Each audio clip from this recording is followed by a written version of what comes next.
Hello students, I am Alok Sharma, science teacher of New St. Stephen Public School, Unit 3rd Agra, and my today's topic is Group 18 element, which is the part of P block element of the modern periodic table, and we were discussing about Group 16 element and Group 17 also, and I have made the video of Group 16 and Group 17 elements.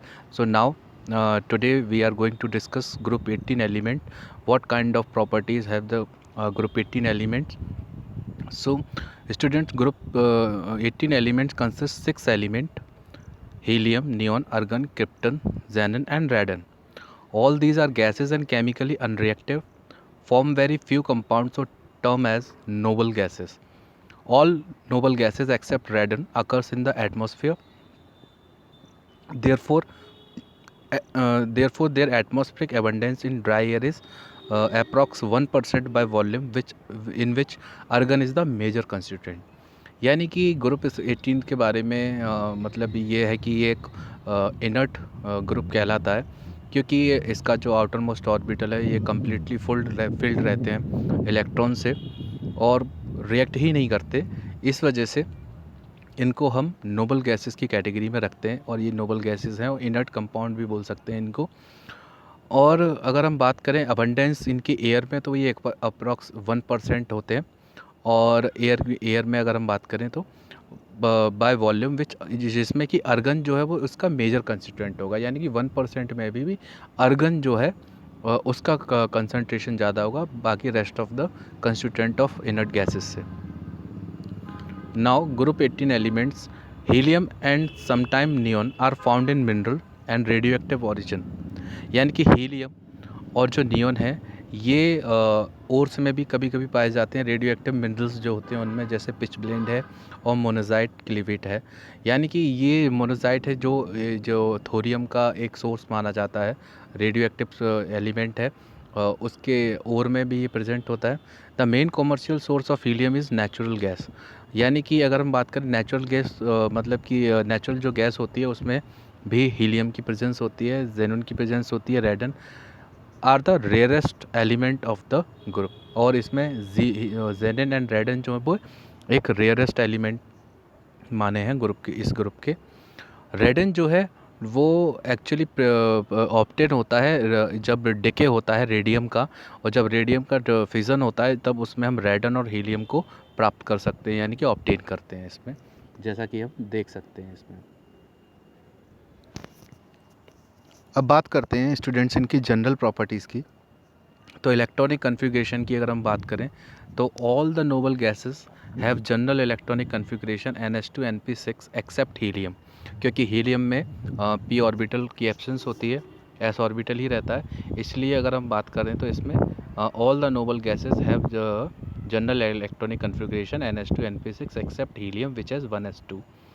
Many properties of the noble gases, including their inactive nature, are ascribed to their closest cell structure. अगर इनकी हम बात करें ionization enthalpy की, तो due to the stable configuration stable electronic configuration, these gases exist very high ionization enthalpy. However, it decreases down the group which increase in atomic sizes. यानी कि अगर हम टॉप टू बॉटम जाएंगे तो इस पूरे ग्रुप 18 एलिमेंट की जो आयनाइजेशन इंथैल्पी है वो टॉप से बॉटम की तरफ डिक्रीज होगी, लेकिन इसमें जो हाई आयनाइजेशन इंथैल्पी की वजह से इसमें से इतना आसान नहीं होता कि इलेक्ट्रॉन्स की हम लूजिंग करा दें या गेनिंग करा दें। तो इसीलिए इसको बोलते हैं कि इसका जो इलेक्ट्रॉनिक कन्फिग्रेशन है वो स्टेबल है और उनकी जो आयनाइजेशन इंथैल्पी है वो काफ़ी हाई है। एटॉमिक रेडियाई की बात करते हैं तो atomic radii increases down the group with increase in atomic number, यानी कि एटॉमिक रेडियस टॉप से बॉटम की तरफ क्या होती है अगर हम बात करें इंक्रीज़ होती है, क्योंकि एटॉमिक नंबर इंक्रीज़ होते हैं, एनर्जी सेल्स बढ़ते हैं, तो सेल्स बढ़ेंगे तो रेडियस भी बढ़ेगी। इलेक्ट्रॉन गेन इंथैल्पी की बात करते हैं इनकी, तो since noble gases have stable electronic configuration they have no tendency to accept the electrons and therefore they have large positive values of electron gain enthalpy, यानी कि इस बहुत ही कम, यानी कि जिसको बोल सकते हैं बिल्कुल ना के बराबर टेंडेंसी होती है इलेक्ट्रॉन्स को एक्सेप्ट करने की स्टेबल कन्फिग्रेशन की वजह से। तो the electrons and therefore they have large positive value. तो इलेक्ट्रॉन गेन एंथैल्पी की जो वैल्यू है वो है काफ़ी हाई है, इसलिए ये इलेक्ट्रॉन इसमें से हम एक्सेप्ट नहीं करा सकते इसको, इसीलिए इसकी जो इलेक्ट्रॉन गेन एंथैल्पी भी है काफ़ी हाई है। तो इसलिए because due to the stable electronic configuration. Now the physical properties of group 18 element. अगर हम फिजिकल प्रॉपर्टीज़ की बात करें तो बेसिकली मोनोएटमिक फॉर्म में पाए जाते हैं, कलरलेस होते हैं, odourless and tasteless, sparingly soluble in water, पानी में बहुत कम सॉल्युबल होते हैं, have very low melting point and boiling point because the only type of interatomic interaction of these element is weak dispersion forces। अगर हम इनकी बात करें तो जो अगर इसमें तो इनका इंटर एटॉमिक जो अट्रैक्शन है इन दिस एलिमेंट्स काफ़ी जो है वो वीक फोर्सेस से बना हुआ रहता है। Helium has the lowest boiling point जिसको हम 4.2 केल्विन के आसपास देख रहे हैं of any known substances. It has unusual property of diffusing through most commonly used laboratory material such as rubber, glass और plastic। यानी कि हीलियम का जो यूज़ है वो प्लास्टिक इंडस्ट्री में, ग्लास इंडस्ट्री में, रबर इंडस्ट्री में काफ़ी ज़्यादा है और इसको काफ़ी ज़्यादा यूज़ किया जाता है formation of the different types of coloured glasses, coloured plastics, तो उसमें हम इसको यूज़ करते हैं। ये इसकी फिजिकल प्रॉपर्टीज़ में आता है। Now the chemical properties of group 18 element. The reactivity of noble gases has been investigated occasionally ever since their discovery, but all the attempt to force them to react to form the compound were unsuccessful for quite a few years। यानी कि अगर हम बात करें तो इनकी जो reactivity के बारे में काफ़ी ज़्यादा डिस्कशन हुआ, काफ़ी ज़्यादा पेपर्स भी पब्लिश हुए कि किस तरह से ये कभी कहीं ना कहीं किसी कोई तो कंपाउंड बनाते होंगे, कुछ तो रिएक्टिविटी अपनी शो करते होंगे। तो इन मार्च 1962 Niels Bartlett then at the University of British Columbia observed that the reaction of noble gas, उन्होंने नोबल गैस की रिएक्शंस को ऑब्जर्व किया स्टेबल कन्फिग्रेशन होने के बावजूद भी। He prepared a red compound which is formulated as O2PTF, यानी कि एक कोऑर्डिनेट कंपाउंड था, ये एक रेड कलर का कंपाउंड फॉर्म किया उन्होंने। तो तब उन्होंने ऑब्ज़र्व किया कि हाँ ये कहीं ना कहीं कुछ रिएक्टिविटी जो है वो ऑक्सीजन के साथ या फ्लोरीन के साथ में ये शो करते हैं। After this discovery, a number of xenon compound, mainly the most electronegative element like fluorine and oxygen, has been synthesized। जैसे ही इस डिस्कवरी को किया और जैसे ही जाना कि हाँ ये जो स्टेबल कन्फिग्रेशन वाले जो कंपाउंड हैं जो ये भी रिएक्ट कर सकते हैं, ये भी कहीं ना कहीं कोई कंपाउंड बनाते हैं, तो ये मोस्ट इलेक्ट्रोनेगेटिव एलिमेंट जैसे कि ऑक्सीजन और फ्लोरीन उसके साथ इनकी सिंथेसिस कराई गई। तो हमने पाया कि काफ़ी ज़्यादा एलिमेंट्स इसके साथ में मोस्टली जो ऑक्सीजन के और फ्लोरीन के कंपाउंड हैं वो इनर्ट गैसेस के साथ मिलके कंपाउंड बना रहे हैं, जेनोन के साथ बना रहे हैं। The compound of krypton are fewer. Krypton के बहुत कम कंपाउंड्स हैं। ओनली क्रिप्टन डाईफ्लोराइड यानी KrF2 has been studied in detail. Compounds of radon have not been isolated. अभी तक कंपाउंड रेडन का नहीं आइसोलेट कर पाए, बट ओनली केवल आइडेंटिफाई किया है RnF2 रेडन डाईफ्लोराइड के रूप में by radio tracer technique. No true compound of argon, neon और हीलियम आर येट नोन। यानी कि कुछ ही कंपाउंड इनके नोन हैं, वो भी ऑक्सीजन के साथ या फ्लोरीन के साथ में। बाकी ऐसी कोई सच स्टडी अभी तक नहीं है जिसमें हम ये करें कि हाँ ये परफेक्ट एक कंपाउंड है। तो इस तरीके से धीरे धीरे इनकी प्रॉपर्टीज़ के बारे में जाना, केमिकल प्रॉपर्टीज़ के बारे में जाना कि किस तरह से ये अपने केमिकल प्रॉपर्टीज़ को शो करते हैं। In general noble gases are least reactive, their inertness to chemical reactivity is attributed due to the following reason। अब इनका रीज़न क्या है कि ये इतना ज़्यादा इनर्ट है और इतनी ज़्यादा रेडियो एक्टिव नहीं है। Noble gases except helium, helium को छोड़कर have a completely filled NH2 NP6 electronic configuration in their valence shell. यानी कि हीलियम जो है वो इनर्ट गैसेस में तो है लेकिन इस पर p ऑर्बिटल की एब्सेंस है, तो जिसकी वजह से इसका जो कन्फिग्रेशन है वो सिर्फ S तक ही सीमित रहता है, जबकि सबका एक स्टेबल NH2 NP6 रहता है कन्फिग्रेशन। और ऐसा नहीं है कि अगर इस पे P नहीं है तो ये स्टेबल नहीं है, ये अब ये भी जब S फुलफिल्ड है तो ये भी स्टेबल है, तो ये भी इनर्ट है। और दूसरा रीज़न इसका इनर्ट होने का ये है कि इसकी आयनाइजेशन इंथैल्पी काफ़ी हाई है और बहुत ज़्यादा इलेक्ट्रॉन गेन इंथैल्पी पॉजिटिव है, उसकी हाई वैल्यू है। इसकी वजह से हम क्या कर सकते हैं कि ये इनर्ट कंपाउंड्स कहलाएंगे इन प्रॉपर्टीज़ की वजह से। अब हम देख सकते हैं स्टूडेंट इसमें कि कुछ कंपाउंड्स इन हमें आइडेंटिफाई किए हैं। जिनोन, जैसे जिनोन फ्लोराइड कंपाउंड है इसमें, और जिनोन फ्लोराइड कंपाउंड यानी कि xenon compounds fluoride compounds is basically form by the reaction between the जेनन and fluorine. अगर हम इसका देखें तो जेनन फ्लोराइड कंपाउंड यानी जेनन फॉर्म्स 3 बाइनरी फ्लोराइड्स, यानी कि जेनन के जो कंपाउंड्स हैं वो 3 तरह के सॉल्ट प्रोड्यूस करते हैं, जैसे XeF2, XeF4 एंड XeF6, यानी कि जेनॉन डाइफ्लोराइड, जेनॉन टेट्राफ्लोराइड और xenon hexafluoride. By the direct reaction of element under the appropriate experimental condition, अगर पर्टिकुलर इनको कंडीशन दी जाए तो ये कंपाउंड्स फॉर्म करेंगे। जैसे जेनॉन का फ्लोरीन के साथ रिएक्शन करा रहे हैं, जिसमें जो रेशियो है वो जेनॉन का एक्सेस में है और फ्लोरीन का कम है, 673 केल्विन, और प्रेशर रखें अगर हम 1 बार, तो we get XeF2 as a solid form. अगर हम जेनॉन का 2 मॉलिक्यूल F2 से करा रहे हैं तो और 1:5 के रेशियो में करा रहे हैं और 873 केल्विन पे करा रहे हैं, 7 बार प्रेशर रख देते हैं, तो वी गेट XeF4 यानी जेनॉन टेट्राफ्लोराइड। और वही इसी रेशियो को अगर हम चेंज करते हैं 1:20 के उसमें, और जेनॉन प्लस 3F2 से इसका रिएक्शन कराएं और 573 केल्विन के उसमें कराएं, तो 60 और 70 बार प्रेशर पे तो हम वी गेट द XeF6 यानी कि xenon hexafluoride. So these are the compounds of xenon fluoride compound which is obtained by the particular conditions at particular temperature and particular pressure. Now the structure of the three xenon can be deduced by the VSEPR theory यानी कि valence shell electron pair repulsion theory. इसके according हमें पता है कि इस theory के according this theory tells the actual lone pair and bond pair of the particular molecule. उसके हिसाब से रिपल्शन के बेस पे हम इसके बॉन्ड एंगल और बॉन्ड एंगल जैसे बनेगा उसी हिसाब से इसका स्ट्रक्चर बनेगा। तो वेस्पर थ्योरी के अकॉर्डिंग हम इन सब के स्ट्रक्चर को भी डिटेक्ट कर सकते हैं।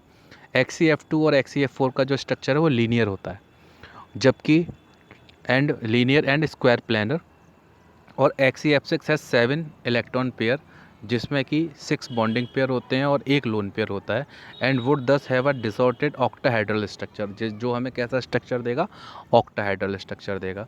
तो ये हमने 11th में भी पढ़ा था कि किस तरह से वेस्पर थ्योरी के according linear, octahedral, bi pyramidal और बैंड शेप और ये ऑक्टाहेड्रल स्ट्रक्चर्स बनते हैं। बेसिकली जिस भी कंपाउंड का कोऑर्डिनेशन नंबर अगर 6 होगा तो वो ऑक्टाहेड्रल स्ट्रक्चर ही बनाएगा, और 4 होगा तो वो टेट्राहेड्रल स्ट्रक्चर बनाएगा। तो इसके अकॉर्डिंग हम जेनॉन फ्लोराइड कंपाउंड्स के तीनों कंपाउंड्स को इनका स्ट्रक्चर प्रिडिक्ट कर सकते हैं। जैसे हम देख रहे हैं यहाँ पे कि जो XeF2 है इसका जो लीनियर स्ट्रक्चर है, जिसमें ये लोन पेयर है और ये बॉन्ड पेयर है, इसका मतलब स्क्वायर प्लानर ये स्ट्रक्चर है इसमें XeF4 का स्ट्रक्चर। तो यहाँ पर ये XeF2 है और सेकंड स्ट्रक्चर स्क्वायर प्लानर किसका है, XeF4 का। अब बात करते हैं कि फ्लोरीन के साथ इसलिए रिएक्ट किया क्योंकि फ्लोरीन मोस्ट इलेक्ट्रोनेगेटिव कंपाउंड है। उसके बाद जो सेकंड इलेक्ट्रोनेगेटिव कंपाउंड है वो ऑक्सीजन है। तो ऑक्सीजन के साथ में देख लेते हैं कि ऑक्सीजन के साथ में जो जेनॉन है वो किस तरीके कंपाउंड फॉर्म करता है। तो अगर हम XeF4 और XeF6 का हाइड्रोलिसिस कर दें वाटर के साथ में, तो हमें XeO3 यानी कि जेनॉन ट्राइऑक्साइड भी मिल जाएगी। तो जैसे हम देख रहे हैं इसमें कि 6 XeF4 plus 12 H2O it gives 4 Xe plus 2 XeO3 plus 24 HF plus 3 O2। तो यहाँ पर जेनॉन ऑक्सीजन के कंपाउंड भी मिल रहे हैं यहाँ पे हमें। तो XeF6 का प्लस 3 H2O से करें तो XeO3 plus 6 HF, then we get the xenon oxygen compound यानी जेनॉन ट्राइऑक्साइड भी बोल सकते हैं इसको। पार्शियली हाइड्रोलिसिस कर दें XeF6 का which gives the oxyfluoride and XeO4 and XeO2F2 यानी कि जेनॉन डाई ऑक्साइड डाईफ्लोराइड, तो XeF6 प्लस H2O, तो XeOF4 प्लस 2HF। तो यहाँ पर भी हमको क्या मिल रहा है कि जिनोन ऑक्सीजन रिलेटेड कंपाउंड्स मिल रहे हैं। तो XeO3 जो है, इसमें जो कलरलेस एक्सप्लोसिव सॉलिड होता है, पिरामिडल मॉलिक्यूलर स्ट्रक्चर होता है। XeO4 जो है कलरलेस वोलेटाइल लिक्विड होता है, और इसका जो स्ट्रक्चर होता है वो स्क्वायर पिरामिडल मॉलिक्यूलर स्ट्रक्चर होता है। तो इस तरीके से यहाँ पर हम अगर हाइड्रोलिसिस कराते हैं जिनोन फ्लोराइड के कंपाउंड्स को वाटर के साथ में, then we get xenon oxygen compounds. अब इसकी हम बात करते हैं तो कि किस तरीके के स्ट्रक्चर्स हैं ये देख लीजिए। तो यहाँ पर हम ये ऑक्टाहेड्रल स्ट्रक्चर देख रहे हैं, यहाँ पे ये पिरामिडल स्ट्रक्चर है XeO3 का, और ये इस तरीके से स्क्वायर पिरामिडल स्ट्रक्चर है, और ये डिसऑर्डेड ऑक्टाहेड्रल स्ट्रक्चर है इसका XeF6 का। Then uses of noble gases. Helium is non-inflammable and light gas, hence it is used in filling balloon and meteorological observation. It is also used in gas-cooled nuclear reactor. यानी कि helium काफ़ी हल्की gas होती है, तो इसको हम hot air balloons में यूज़ करते हैं लिफ्ट कराने के लिए, और जिसकी वजह से, और इसमें हम मेट्रोलॉजिकल ऑब्जर्वेशन करते हैं, और वेदर फॉरकास्टिंग के बैलून्स में भी इसको यूज़ किया जाता है। प्लस अगर जो एक कूलिंग एज अ कूलेंट भी यूज़ किया जाता है न्यूक्लियर रिएक्टर में, जो प्लूटोनियम की या इसकी रॉड्स को ठंडा करने के लिए। अगर हम बात करते हैं, अगर पर्टिकुलर सबके अलग अलग अपने अपने उसकी यूजेस की, तो liquid helium finds use as a cryogenic agent for carrying out the various experiment at low temperature। यानी कि जैसे हम देखा है कि जो एस्ट्रोनॉमिकल जो टेक्निक्स होती हैं, उसमें जो स्पेसशिप्स होते हैं, उसमें अब जो मोस्टली जो इंजन्स हैं वो क्रायोजेनिक होते हैं। वो इंजन्स बेसिकली डिज़ाइन काफ़ी लो टेम्परेचर पे वर्क करने के लिए किए जाते हैं, तो वहाँ पर भी हम इस लिक्विड हीलियम का यूज़ किया जाता है। And it is used to produce a sustained powerful superconducting magnet which is form a essential part of modern NMR spectrometer and magnetic resonation। ये बहुत इंपॉर्टेंट चीज़ है यहाँ पर।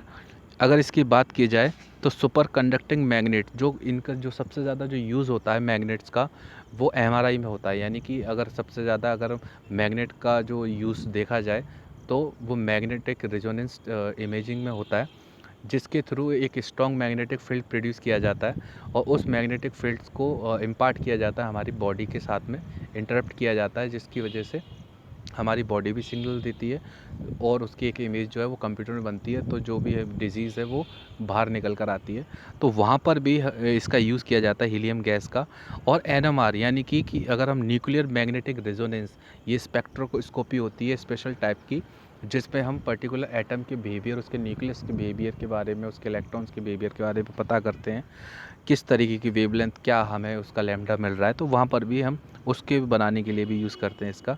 It is used as a diluent of oxygen in modern diving apparatus because of its very low solubility in blood. यानी कि पहले क्या होता था कि नाइट्रोजन लेके जाते थे साथ में, जो स्कूबा डाइवर्स होते हैं वो काफ़ी नीचे तक चले जाते थे, लेकिन हाई प्रेशर होने की वजह से वो नाइट्रोजन भी बॉडी में डिफ्यूज़ हो जाती थी, क्योंकि प्योर ऑक्सीजन नहीं लेकर जाते थे।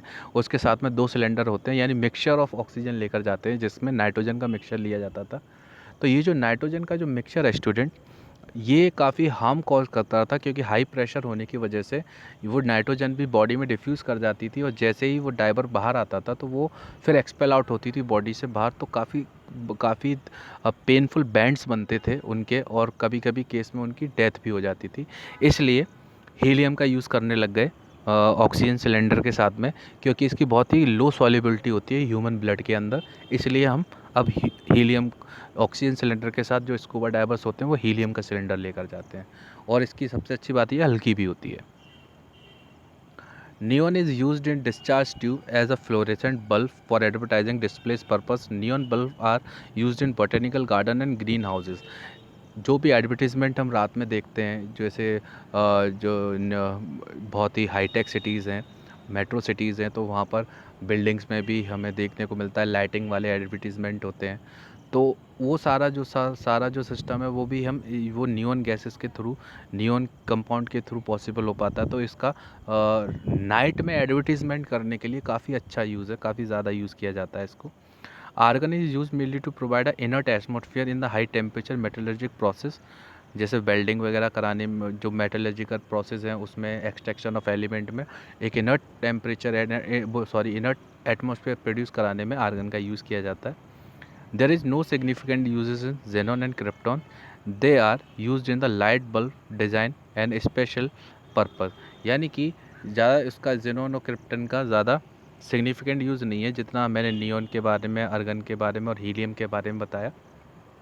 तो ये काफ़ी ज़्यादा यूज़ किए जाते हैं स्टूडेंट्स, इस हमारे हाउस होल्ड पर्पज़ में भी यूज़ किए जाते हैं, जो फ्लोरेसेंट बल्ब होते हैं और नाइट एडवर्टीज़मेंट होता है उसमें हम यूज़ किया जाता है नियॉन को। हीलियम का मैंने यूज़ बताया ही था कि काफ़ी मतलब हॉट एयर बैलूनिंग में, वेदर फोरकास्टिंग में, प्लस स्कूबा डाइविंग में, और आर्गन का इनर्ट एटमॉस्फेयर प्रोवाइड कराने में। तो this is all about your group 18 element.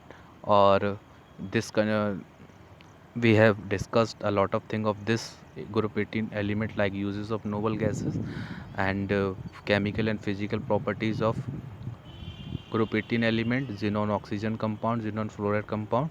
So this is all about your group 18 elements. So thank you students, thank you so much.